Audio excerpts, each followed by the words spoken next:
Hello and welcome back to the channel. We've got a very exciting month ahead, as over this month I'm going to be sharing with you the videos of me converting my Brompton to a Di2 11-speed off-road version of the Brompton. This bike was designed in order to tackle much more rough terrain and to allow me to get to the top of some of the best summits here in South Wales. I've captured all of the steps from the wheel build all the way to the finished products, so that way while following this series you should then be able to see how to do the modifications yourself if you so wish to, and it will also cover a price breakdown at the very end to show you the cost of these modifications. But while I can sit here and talk about everything I've done, let's roll episode 1 of Build Your Di2 Brompton. He's the Brompton Guy! So as we just highlighted there, the plan is to upgrade the Brompton to have 11-speed Di2. So we're going to have a whole range of videos covering that, but first we're going to start with building the wheels. So for this upgrade, we get 20-inch rims, which is great. We all know that Bromptons come with 16 standard, so the extra rolling resistance is certainly going to help the bike, and it will still fold. But more importantly for this upgrade and why I've went with this 20-inch rim, so we've picked the Halo T2, and that's for one reason only, is that this rim can fit really chunky tyres on it, and I'll need those chunky tyres for some upcoming events, but it can also do road slicks on it. So from anyone doing a custom Brompton, this rim seems to be probably one of the best I could see on the market, but maybe I'll live to regret that, but everything I can see looks good on it. So once we get the rim, a couple of other things we need is some correct length spokes and a hub. This one's my front hub here. The Brompton is also going to discs, so both the front and rear are disc compatible for it. I've went with the Dior XT for the front. And then the back wheel, again we need the rim, so we have a rim for the back. We have some more custom length spokes and the Shimano Alfine 11-speed hub Di2. About as fancy as it could probably get for a Brompton. We can tell it's Di2 because it has the beautiful Di2 blue finishing feature, and again we've got centre lock ring technology on this here.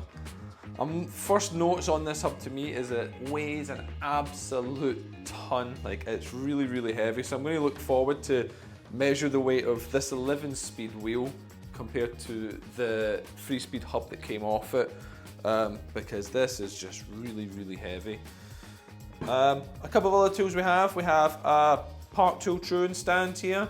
I was lucky enough to have one of these from when I had to true one of my road wheels, so I've had this for quite a long time now, and it just helps make this type of project easier. We also have the tension gauge from Park Tool. Again, all just comes down to when we need to actually tension the wheel and get it spinning true. We've also got a nipple key here from Park Tool also, and the nipples for the ends of the spokes. So that's all the basics I would say you need to get started, but I do have to give a disclaimer. I am no master wheel builder. Everything I've learned is just from trial and error and watching the occasional YouTube video myself. So I am going to be doing what I know I need to do to build a wheel. By all means, they may not be the most effective or best practices for it, but I can guarantee at the end I will have a wheel that spins true. If you are interested in wheel truing, a lot of great resources do come from Park Tool themselves, so I could strongly recommend following their advice for truing your wheel. But now that all that's out the way, why don't we make these rims a full wheel? So to start it, I'm just going to clear my bench up a little bit, and I'm going to be starting with the rear wheel itself, because I think that's going to take me a little bit more time to do. When I was speccing it up, the company did say that they weren't 100% sure if the spoke length they gave me would work, because it's going to go in a free cross pattern. So let's see how we get on, and I'll explain the little bits I'm doing just in case you're going to attempt to do it yourself there. Right, so let's get everything nice and neat. So when I'm building these, what I typically do is I start with the drive side first, and the easiest way to remember that is the side that you expect your chain to be on there. And then what I believe is the traditional way to start, or how I've always started anyway, is that I'll do what we call I think they're called the outies, I've called them the outies, where I put the spoke up and through. And we'll just continue to do that in a pattern, skipping one hole at a time there. So let me do all that, and then that'll become obvious what's happening at the end.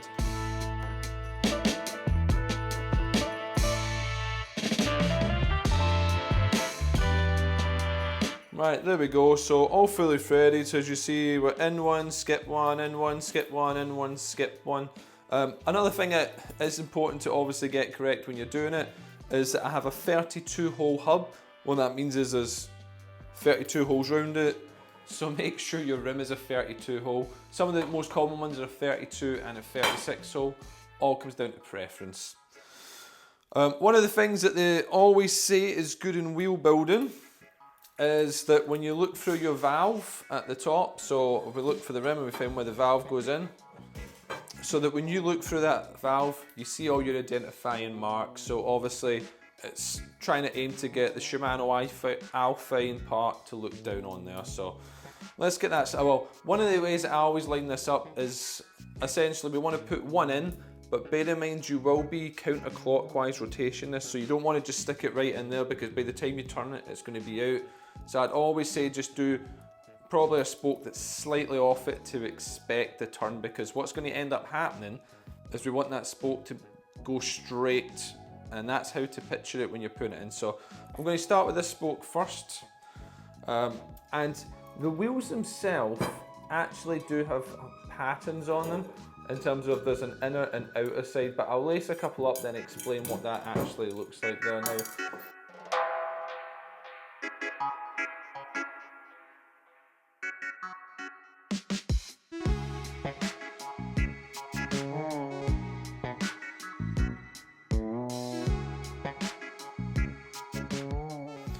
And ta-da! The first ones are in here. A couple of things to note when you're doing it. For the 32 itself, what we want to do is we want to go in one and skip 1, 2, 3 and in on the fourth. And as you see there, we've got the one I want to go in, which I'm going to call the outer, then we've got an inner. You'd essentially skip the other outer, inner, then back into the outer there. And then what we can do now is pretty much the exact same. So again, I'll just speed through this, but we want to put the spokes now in going the opposite way here. So we're just dropping them in nice and easy.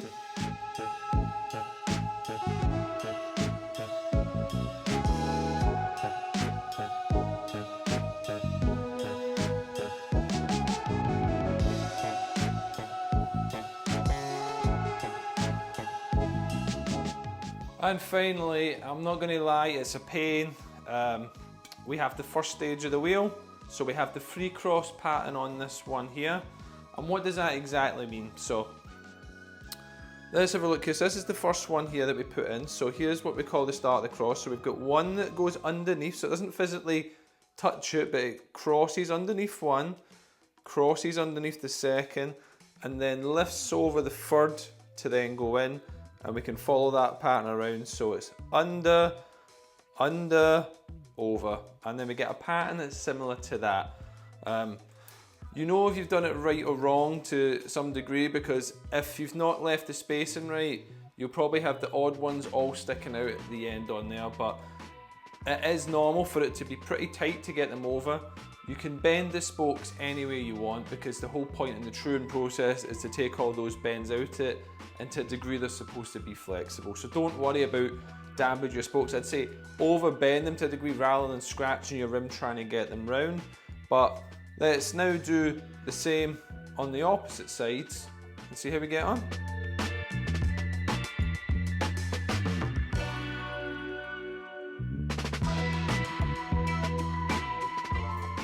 Right, okay, that's everything now in here. And all we do is the exact same thing, except in the other side in the opposite direction. So what I do is look for the valve hole again. And then what we want to do is, obviously last time we came in this way, we want to go in that way. So As I said, the difference this time is we don't have to twist it because it's already holding its twist and tension. So one of the things you can do to make sure you get it right is that obviously the aim is to keep this part here parallel. So obviously if I was to use that, it's way too long, so that's obviously the one in there. So always start the valve, and then if we put this one through it, like that, you can see our valve would come down in here and stay absolutely parallel.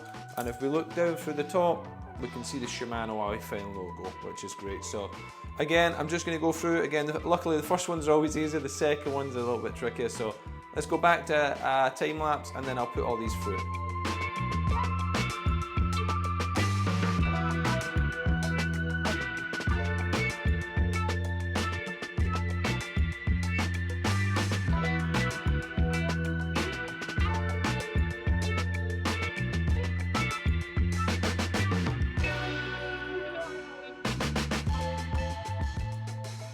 Oh, and we are done. Oh, it gets heavier and heavier. So here we have a correctly laced wheel at the moment here. One of the things I did forget to mention, let me just figure out where the valve is. So as I say, the important part is the valve's here, that we keep a straight side here, so when the valve comes down, it's just easier to adjust.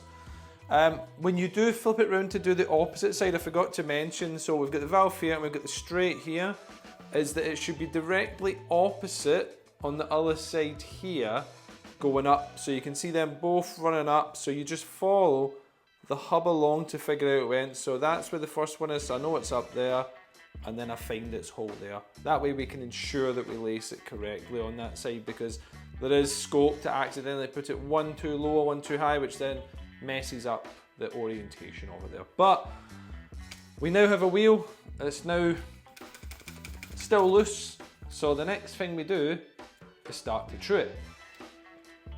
So what I tend to do first, let me see if I can get it in camera, is you'll still see some threads on everything. The first thing I'll do is even all the nipples down, so we see no more threads on that side, and then we can start getting into fine tuning it. So again, actually, one of the things, I've never actually used this truing stand to put the spokes in, but it was incredibly helpful rather than having to mess around with it on there. So if you do have the truing stand or you've got a jerry rig in it, it's certainly helpful to do it.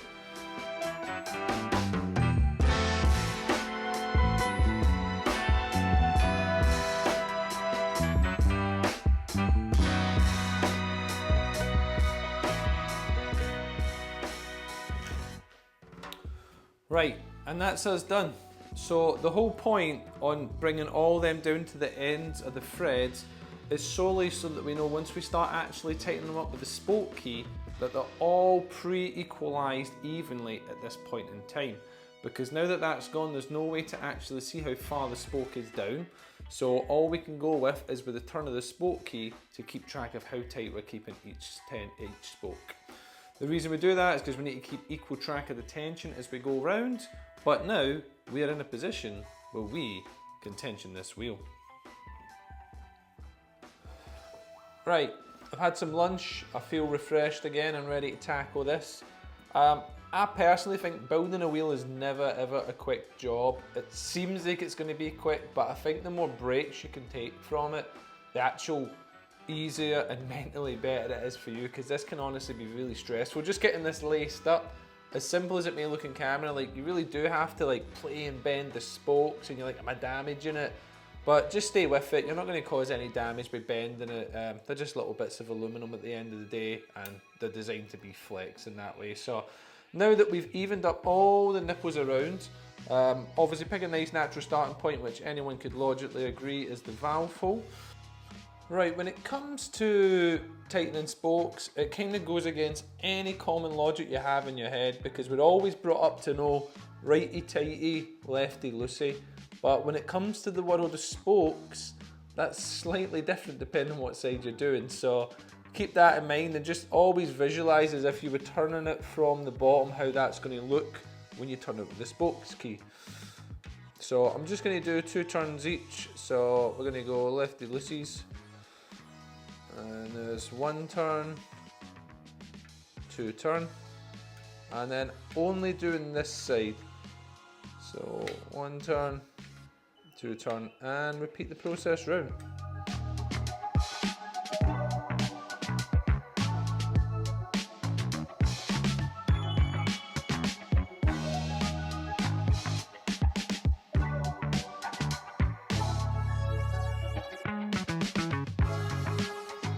Right, so from a build point, I'm at a pretty good tension just now. It actually spins incredibly true at this point in time. I've gave it some little adjustments just now, but I'm really happy with where the wheel's at the moment. So what I need next for the wheel, and what I like to do because I don't have a centering tool, is I need the rear frame of the bike so I can put the wheel into the frame and just make sure it's incredibly central on there before I make fine adjustments to know if I need to wayward the wheel any. With this one, it's actually not bad because the hub is the exact same size and the spokes are the exact same size. It's pretty natural for it to sit pretty center, and looking down it just looks phenomenal at the moment. So I'm at a really happy stage of that just now. So what I'm going to do now is just move on to some of the next stuff so I can show you what that would look like. If I need to go back and retweak any of this, then I will, but it's not going to be hard from there because I can make all the adjustments from the nipples onwards now. So let's get an inner tube on it and let's see if the road tyre we got actually fits. One of the other things we want to do is finish it up with tape. You can use tubeless ready tape. These are tubeless ready tyres. So yeah, you can pick whichever tape you want, but let me go get started on that.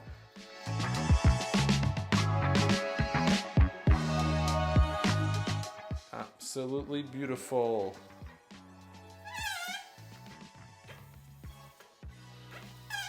Press down. Then what we do next with the driver is cut out that valve hole here, which is the only hole you need to make a space for. There we go. So that's where our valve will go. And let's go see if we can get the tyre on it. So here we have some beautiful tyres, and what I maintain are the best road tyres for a Brompton. We've got the Kojak 20-inch, annoyingly doesn't come in the tan sidewall, but they unbelievably, I got a pair of these for £22. And at Brompton, there's absolutely no way you even get one of them with a 16-inch with tan walls for anywhere near that. So absolute bargain for the exact same tyre. Well, I say exact same, this is wired bead and the other one was folding, but so a little weight penalty on that, but I couldn't see and don't think they make the folding bead for the 20-inch. So right, and here we have an almost finished wheel. As I said before, I need to wait for my frame just to make sure it's 100% central. So there's no point me going around each individual tension because I know this is going to roughly change again. But obviously we're talking about a fine-tuning element now, but this is predominantly the wheel build. And that brings us to the end of this episode. I hope you've took something from it, and obviously I didn't go into extreme details because it isn't purely a wheel building video. It's just more showing all the parts I'm putting together to build this Di2 Brompton, and this is the first component in that puzzle, the rear wheel fitted with its Di2 11-speed hub. All the parts used I will label down in the description, and as always, thank you for watching. Hey guys, thanks for sticking to the end of the video. You can watch any of these videos here if you want some more fun content, or if you want to support the channel, you can scan the QR code down at the bottom. Thanks for watching, see you later.